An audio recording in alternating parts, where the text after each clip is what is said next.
சுழி போட்டு செயலெதுவும் தொடங்கே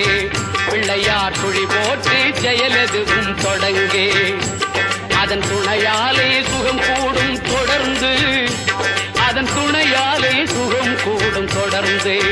பிள்ளையார் சுழி போட்டு செயலெதுவும் தொடங்கு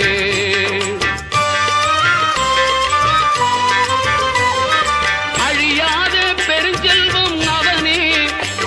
இல்லையானந்த கூத்தரின் மகனே இல்லையானந்த கூத்தரின் மகனே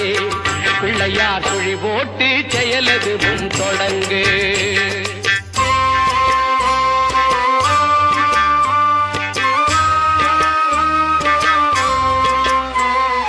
வழியின்றி வேலனவன் திகைத்தான் புறவள்ளியவள் கைப்பிடிக்க துடித்தான் வழியின்றி வேலனவன்